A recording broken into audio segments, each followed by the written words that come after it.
সবসময় ছেলেরা কাজ করে দিয়ে দিই। এদিকে গরম, এটা এখন ভিজে লাগাবি, জলটা করবে না। এদিকে ঠান্ডা, নিচে দুটো মিক্সিং হয়ে করবে। এটা সেকেন্ড দিকে বন্ধ, ট্রেনের দিকে খোলা। পরে জল করছে, এবারে টেলিফোন সার্ভিস করতে গেলে এটাকে টানতে হবে, এটাকে টানতে হবে, এটাকে টানতে হবে, এটাকে টানতে হবে, এটাকে টান দিয়ে বসে এটাকে টানলে এটা মনে ঘুরিয়ে দিলে এটা আচ্ছা এবারে এটাকে আবার ঘুরিয়ে দিলে ব্যাস সারা বন্ধ হয়ে গেল। এবারে রেখে দিলাম, এবারে এটা চেপে দিলাম, বন্ধ হয়ে গেল। এবারে সাবানটা যখন ইউজ করবেন তাহলে এবারে এটাকে পুশ করবেন, সাবান পুশ করলে ব্যাস তো টেনে দিয়ে ওটা পুশ করলে সাবান জল দেবেন। এবারে সাবান বন্ধ করবেন, ওটা কি আবার এটাকে টানবো, এটাকে টানবো না, এটাকে চেপে দেবো।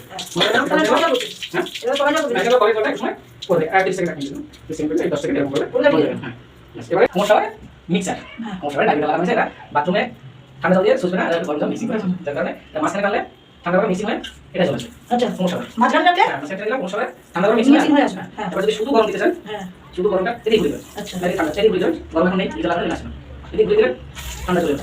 এখন কিন্তু এদিকে ঘুরে আমরা নরমাল জল আরে টেনে দিয়ে ঘুরিয়ে দিলে নরমাল জল হবে। এদিকে নরমাল জল করে কাটছে। এটা যদি মাঝখানে একটা মিক্সিং হয় তো হ্যাঁ গিজার লাগানো নেই, যার কারণে আপনার জলটা প্রেসারটা কম থাকবে। আচ্ছা যদি কাপড় দিয়ে এদিকে ঘুরে দেন, তাহলে প্রেসারটা বেড়ে গেল। জানো তো আচ্ছা এই বলতে একটা জিনিস আমি চলে যাবে মানে ওটা ঘুরিয়ে দিলে কোন চলে আসবে নামিয়ে দিলে কোথাও আসবে না। এটা দেখে ঘুরে হবে, তুলে দাঁড়িয়ে ঘুরে দিলে কোন সমস্যা চলে যাবে। ঠিক আছে?